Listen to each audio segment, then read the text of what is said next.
અમદાવાદની અંદર જે કોઈ દુકાનદાર ફટાકડાનો વ્યવસાય કરતો હોય એની પાસે ફાયરની એનઓસી, પોલીસની મંજૂરી અને બીયુ પરમિશન ના હોય આવા તમામ લોકોની દુકાનો જે છે એ સીલ કરેલી છે. ઘણા દુકાનદારોની માંગણી હતી કે હાલમાં અમે સિઝનલ ધંધો કરતા હોય, હાલમાં રક્ષાબંધનનો તહેવાર છે અને રાખડીનો ધંધો અમે કરીએ છીએ, અત્યારે અમારી દુકાનમાં ક્યાંય પણ ફટાકડા જે છે એ છે નહીં. આવા કિસ્સાની અંદર એ દુકાનદાર પાસેથી બોન્ડ લઈને કે જેમાં હું ફટાકડાનો વ્યવસાય કરીશ નહીં જ્યાં સુધી મારી પાસે આ 3 મંજૂરી જે છે ના આવે ત્યાં સુધી, એ પ્રમાણે એને એ બોન્ડ લઈને દુકાન ખોલી આપવા માટેનું કીધું છે. માત્ર રક્ષાબંધનનો જે તહેવાર છે એ અથવા અન્ય કોઈ સિઝનલ ધંધા કે જેમાં ફટાકડા ના હોય, ફટાકડાનો વ્યવસાય કરવા માટે સરકારના જે ધારાધોરણ છે ને જે નિયમો છે એનું એને અવશ્ય પાલન કરવું પડશે. નિયમો જે છે એની અંદર મેં કીધું એમ કે ફાયર એનઓસી આ તમામ લોકો પાસે હતી, પોલીસની મંજૂરી પણ આ તમામ લોકોની પાસે હતી. માત્ર બીયુ પરમિશન જે છે એ જૂના મકાનો હતા, વર્ષો જૂના હતા અને એની બીયુ જે તે વખતે નથી લીધી, એટલે બીયુ પરમિશન ન હોવાના કારણે આ લોકોની દુકાનો જે છે સીલ કરી.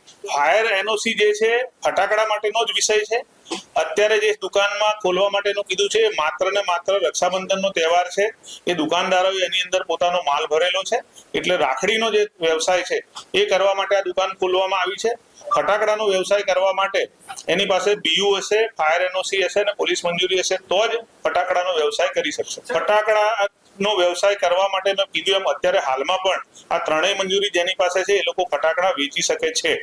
જે કેસમાં સીલ મારી છે અને એમને આપણે ખોલવાની મંજૂરી આપી છે ફક્ત ને ફક્ત રક્ષાબંધનનો તહેવાર જે છે પૂર્ણ કરવા માટે જ આપી છે. ફટાકડાનો વ્યવસાય એને કરવો હોય તો ફરીથી પાછી આ જ મંજૂરી લેવી પડશે, કારણ કે ફાયર એનઓસી જે છે એ તમામની ફાયર એનઓસી રદ કરી દીધેલી છે. સમગ્ર ભારતની અંદર આ દેશના વડાપ્રધાન આદરણીય શ્રી નરેન્દ્રભાઈ મોદીના આહવાનથી હર ઘર તિરંગા જે અભિયાન છે એને આગળ વધારવામાં આવી રહ્યું છે. ગત વર્ષની જેમ આ વર્ષે પણ અમદાવાદની અંદર એક યાત્રા 11મી તારીખે એક તિરંગા યાત્રા બિગ બજાર જે છે રાયપુર ત્યાંથી લઈ રાયપુર દરવાજા, ચકલા અને ત્યાંથી સારંગપુર સુધીની એક યાત્રાનું આયોજન કર્યું છે. શહેર અને પ્રદેશના મહાનુભાવો આ યાત્રામાં જોડાશે. સાથે સાથે અમદાવાદના તમામ એટલે કે 48 વોર્ડમાં આ જ પ્રકારની જે યાત્રા છે એ યાત્રા કરવા માટેનું આયોજન આવનાર દિવસોમાં કર્યું છે. નરોડા પાટિયાથી ગેલેક્સી સિનેમા સુધી એટલે કે ગેલેક્સી 4 રસ્તા જે ક્રોસ કરીએ ત્યાં સુધીનું કામ, ઓવરબ્રિજ બનાવવાનું કામ રચના કન્સ્ટ્રક્શન નામની કંપનીને 2023માં આપી દીધું, એટલે કે 16/7/2023ના રોજ આ કામગીરી જે છે શરૂ કરવામાં આવી હતી. પરંતુ જમીન જે છે એની અંદર સંપાદન કરવાની પ્રક્રિયા જે છે મોટાભાગની જમીન ફોરેસ્ટ વિભાગની આવતી હતી અને ફોરેસ્ટ વિભાગની જમીન જે છે એ લેવાની પ્રક્રિયા જે છે એને કારણે આ કામ જે છે વિલંબમાં થયેલું છે.